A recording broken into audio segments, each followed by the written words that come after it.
एक दिन बंदर मामा गहरी नींद में सोया था जब एक मीठी सुगंध ने उसे जगाया।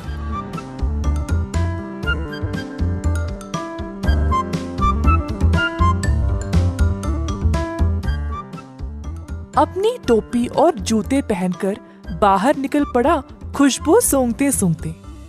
बंदर मामा ने देखा कि ये सुगंध एक मिठाई की दुकान से आ रही थी। अंदर गया तो उसने कई प्रकार के मिठाइयों को देखा। एक लड्डू को देखकर बंदर के मुंह में पानी आ गया। जैसे ही बंदर लड्डू को उठाने गया, दुकान की मालिकिन भालू ने बंदर का हाथ पकड़ के रोक दिया। बंदर भालू की ओर देखकर डर गया, तुरंत पीछे मुड़कर रोते रोते घर वापस भाग गया। टोपी और जूते को निकाल फेंक के निराश बैठा रहा कि मिठाई खाने को नहीं मिली। भालू काफी आलसी थी। जब उसने देखा कि बंदर उसकी मिठाइयों की सुगंध को सूंघ कर आया, उसके दिमाग में एक विचार आया। भालू अपने दुकान में मिठाई संवारने के लिए बहुत आलसी थी, तो उसने सोचा कि वह सारे जानवरों को मिठाई की सुगंध से आकर्षित करके उन सबसे सारा काम करवाएगी। अगले दिन भालू जानबूझ के मिठाई हाथ में लिए सड़क पर चलने लगी। मिठाइयों की सुगंध से सब जानवरों को आकर्षित करे, यही थी उसकी योजना।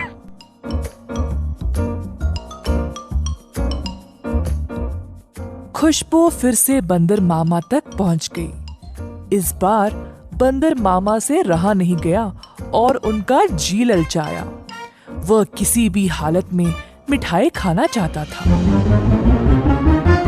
बंदर मामा चुपके से दुकान के बाजू वाले पेड़ पर लटकने लगा।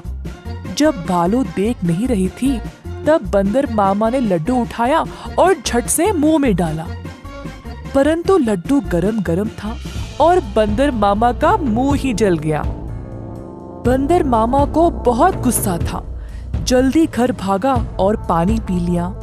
फिर से अपनी टोपी और जूते निकाल फेंक के रोने लगा।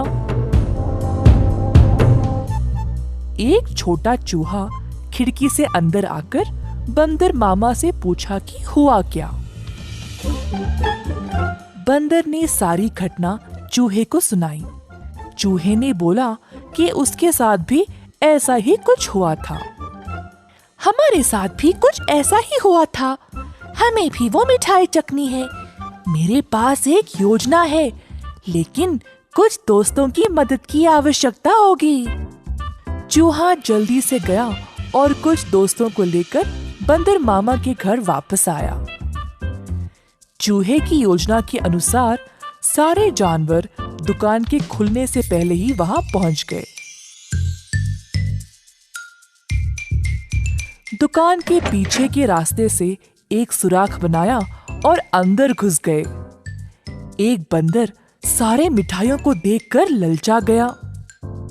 जोश में आकर कूदने लगा और नाचते नाचते केक के मिश्रण में गिर पड़ा। एक और बंदर एक बड़े से बाल्टी में झांका, ये सोचकर कि अंदर मिठाई होंगे, और फिसल के उसी के अंदर गिर गया। तीसरे बंदर ने एक बड़ी गोल सी थाली पर लड्डू देखा। थाली की ओर दौड़ा और लड्डू खाने की कोशिश की, परंतु थाली गोल गोल घूमने लगी। बंदर लड्डू के पीछे भागता रहा और थाली रुकने का नाम ही नहीं ले रही थी। इसी दौरान भालू दुकान पर आ पहुंची। एक बंदर केक के मिश्रण में फंसा था, दूसरा बड़ी बाल्टी में और तीसरा बस लड्डू के पीछे गोल गोल घूम रहा था। ये सब देखकर भालू आश्चर्यचकित रह गई और सोची कि ये बंदर यहाँ चोरी करने आए हैं। जल्दी से एक छड़ी उठाई और बंदरों को मारने ही वाली थी, जब एक बंदर ने बोला, हम यहाँ चोरी करने नहीं आए हैं। हम केवल आपकी मिठाई को चखना चाहते थे। इनकी सुगंध इतनी मजेदार है, बस हमसे रहा नहीं गया। भालू ये सुनकर जोर से हंसने लगी। मेरे दुकान में चोरी छुपे घुसना गलत बात है। खैर छोड़ो, वैसे भी मुझे मिठाई बनाने में मदद चाहिए। अगर तुम लोग हर रोज मेरी सहायता करोगे तो मैं तुम्हें अच्छे अच्छे मिठाई खाने के लिए दूंगी। ये सुनकर बंदर मामा और उसके दोस्त खुश हो गए। उस दिन से सब जानवर मिठाई की दुकान पर काम करने लगे। भालू ने अच्छे से बंदरों का फायदा उठाया, बंदरों से मिठाई बनवाई और सजा सवार के रखवाया भी। मिठाई बेचने का काम भी बंदरों को ही दे दिया और भालू सिर्फ बैठ के मजे ले रही थी। भालू का पति ये सब देख रहा था।